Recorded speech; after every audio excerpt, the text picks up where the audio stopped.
Today's video was sponsored by Pop Culture Zone Pressing Services. If you need your comic books pressed, I personally vouch for Pop Culture Zone as being one of the best professional companies in the game, offering hands down the lowest prices out there. Services start at only $9.99, and every order placed will receive free fast track turnaround times. Even though I press comics for my personal collection, whenever I need a professional press for my key comics, I send them off to Pop Culture Zone, and every single book that I've received back, every single one, has had results that have exceeded my expectations, and I am sure that they will exceed your expectations as well. Make sure you go check the link in the description below to head over to their website, popculturezone.com, for complete details on services and how to begin your order. Before we get into today's video, I want to give a big shout out to A1 Comics for A1 Wednesday. Don't forget to follow them on Instagram. Their link is in the description below. They have live sales every Wednesday and Friday on the IG. What is going on, everyone? Chris with Journos Comics and Pop Culture. Today I am showing off 10 #1 books that I believe to be undervalued on the market, and we are doing this Marvel style today. All right, now Black Cat #1 here is not on the list, but it's just a beautiful backdrop, Mayhew variant that is going to sit behind the books that I show off today. All right, before we get into the books, if you aren't subscribed to the channel, please take some time to do so. Check out all the awesome links below, including how to become a member of the channel either via Patreon or by YouTube by clicking the join button below. With that being said, 10 books, all #1s, undervalued. Are you all ready? We're going to be counting down here. Number 10 on the list, we have Special Edition X-Men #1. This is a reprinting of Giant Size X-Men #1. Now, my copy is a little bit beat up. I purchased this in the dollar bins some time back, and look, it's still a book that you can probably find in the dollar bins. Now, I just did a video talking about reprints to invest in that have solid investment value. They're there. And this is one of those books that I feel, as this reprint special edition continues to get older, it can absolutely increase in value too. But I think the theme for this one is that this book can be found in bargain bins or back issue bins for, $1, $2, $3, probably even in decent grade. And I think that's a steal of a deal for anything reprinting Giant Size X-Men #1. This also has a wraparound cover. I need to put it in a clearboard. I should have did that before the video, but that's okay. All right, next up, number 9 on the list, Sleepwalker #1. Don't call me crazy. Don't call me crazy. Look, we've seen what's happened to Darkhawk #1 over the last few years. For those that are on social media, that are in the forums, you might recall how the hype around Darkhawk #1 came about was basically because of a joke. But the interesting thing is this book has actually taken off. Darkhawk, that is. People caught on. It drove the market, and Marvel even started producing Darkhawk magazines again.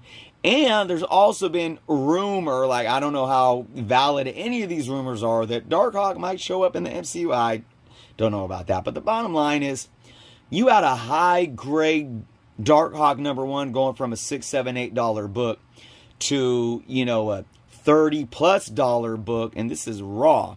So I put Sleepwalker on the list because we do know that 90s comics, especially some of these early 90s comics, they're getting a little heat behind them. It doesn't mean they're going to be worth hundreds of dollars, but there's something here. And look, Sleepwalker is a character that could make their way back at some point in time. I love this book as a kid. If you could find this book in the dollar bins or for $2 or $3, hey, why not, right? More early 90s goodness. We got Night Stalkers #1. Now, there's a lot of speculation right now around Midnight Suns, and I'm not talking about the false information that's been going around YouTube. I've talked about this. There's been no announcement. Nothing has been official. Marvel Studios has not made any comment saying that they're even thinking about doing a Midnight Suns. But here's what is official. We know Blade's coming. We know that the MCU is going the horror route. All right, we've seen the Darkhold, and because of these things, it's fair to speculate on the Midnight Suns and Night Stalkers, right? Even without any actual announcements. So when you get characters like this, and with Morbius coming as well, you know, from the Sony side, most likely, I'm hopeful that we're going to see obviously Morbius make his way into the MCU via Tom Holland and Michael Keaton and so forth. So this is a book that you can still absolutely find in bargain bins. If you can do it, why not pick a copy or two up? Any of the Midnight Suns tie-in, the Rise of the Midnight Suns tie-ins. There's the Darkhold #1 too. That isn't on this list, but that's another one. Black Panther #1. This book is undervalued in my humble opinion. Black Panther has become such a cultural icon over the last few years just because of what Chadwick Boseman did with the character in the MCU. And although, you know, T'Challa got his solo stories in Jungle Action, this is his first solo ongoing run, you know, and I don't think it gets the love that it deserves with Kirby goodness on the cover. My copy's probably a nice mid-grade, maybe around a 5.5. I haven't looked at it in a while, but so, and I purchased this some years back for maybe like $25, maybe around 2016, 2017. It was before the movie, but we might have already seen him in the MCU in Civil War when I purchased this. So, again, another book that I think has a lot of potential to increase in value over time. Black Panther is just a character that is becoming really, really popular among this younger generation as well. My nephew is a huge Black Panther fan, and I just sent him some more Black Panther books recently. All right, we are halfway through. #5 on my list today, New Mutants #1. Now, while technically this isn't the first appearance of the New Mutants, it is a #1 book that has been very undervalued for a very long time. I bought this book out of the 50-cent bins maybe, I don't know, 6-7 years ago. You probably can't find it in the 50-cent bins anymore. Go look, go on the hunt, see what you can find. But this book has picked up some steam recently. I don't know if the movie had anything to do with that.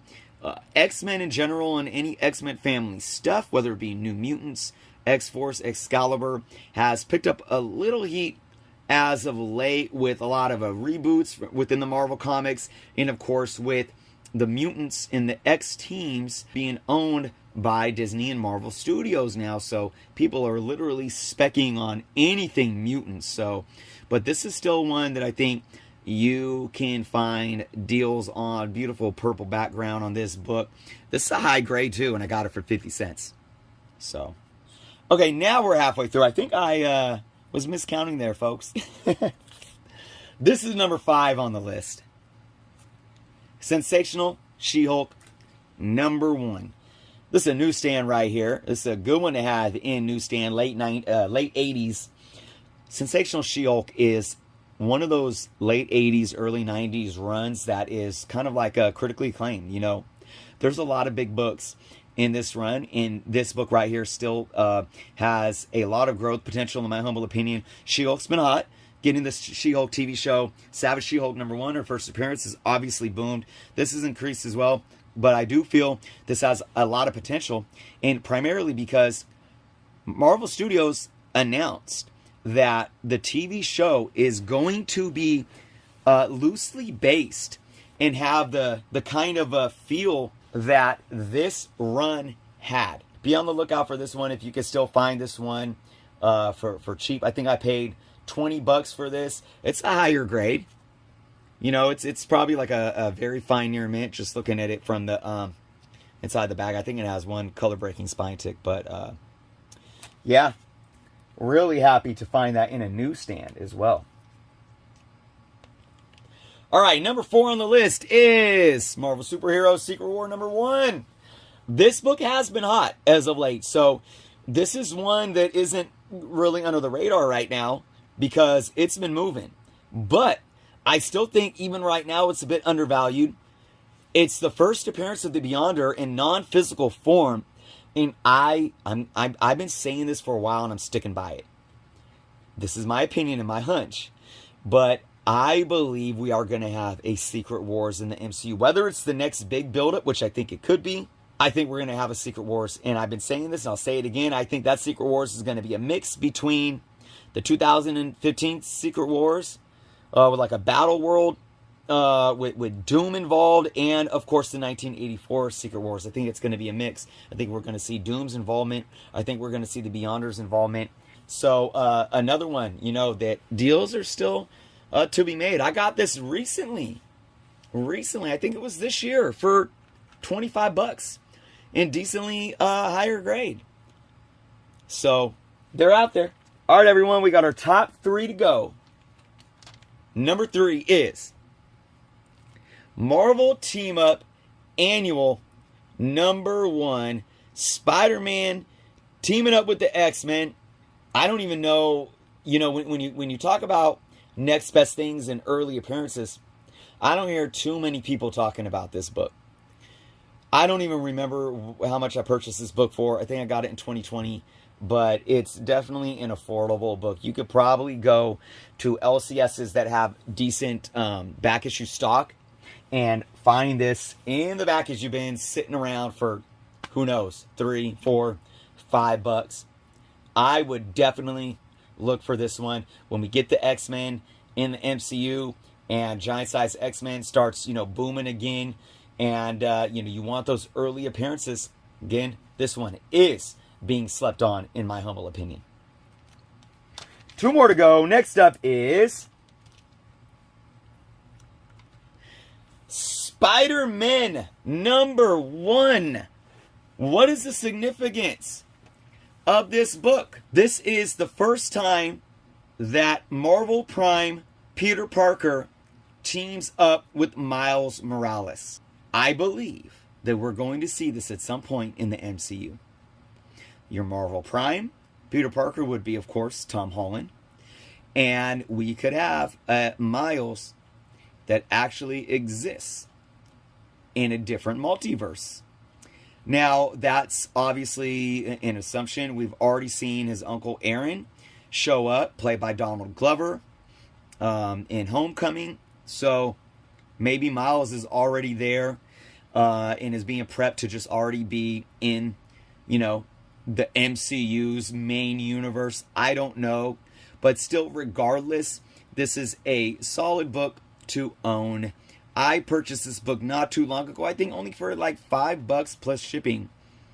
I think I got it from mycomicshop.com.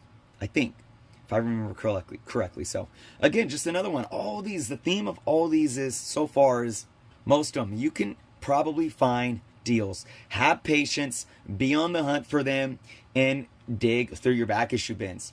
All right. Now, of course, before we get into #1, I do have to say, as I always do, I'm not here to tell you to buy anything. I'm just here to give you all my personal opinion on what I think are solid #1s that are indeed undervalued on the market. All right, everyone, we got one more book, and this is no slept on book either, but it made the list, and that's Wolverine #1. His first ongoing series, technically first appearance of Wolverine as Patch.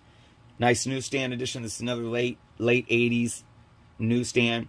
Higher grade, couple of color breaking spine ticks on this book, but Wolverine books have already been increasing in value, especially the Frank Miller Wolverine #1 limited series. I've talked about that book a lot over the last couple of years and how it's boomed. This book has been increasing in value too. But what's the theme here? Undervalued still. I think there's a very high ceiling for this book. I think when we get Wolverine in the MCU, this is another one that's going to just follow suit and continuing to increase because of that type of demand. for Wolverine, the character. This is a very solid run for Wolverine. It did a lot to his story arc. There's a few keys early on in the run, and I definitely think, like, if you look at where Wolverine #1 limited series is right now, I think this book has the potential of getting there, because I do believe that Wolverine #1 limited series, Frank Miller, especially in a 9.8, I do believe that's going to become, you know, a couple $1,000 book in the near future, you know, especially if we get Wolverine announced for the MCU. So I don't remember how much I paid for this one. I think it might have been around $28, and I think that was in 2020 after COVID and the market started, you know, kind of booming up some. So still deals to be found on this book. This was one of my favorite runs as a kid. I never owned #1, and I'm finally happy to have it in my collection. So 10 Marvel #1s that I do believe are undervalued on the market. There they are. Let me know what you all think in the comments below. Let me know if there are any other #1s of Marvel Comics that you all think should be on this list, because, you know, in a day and age where, like, #1s are becoming so just mundane because they keep rebooting series like every couple of months, it seems ridiculous, right?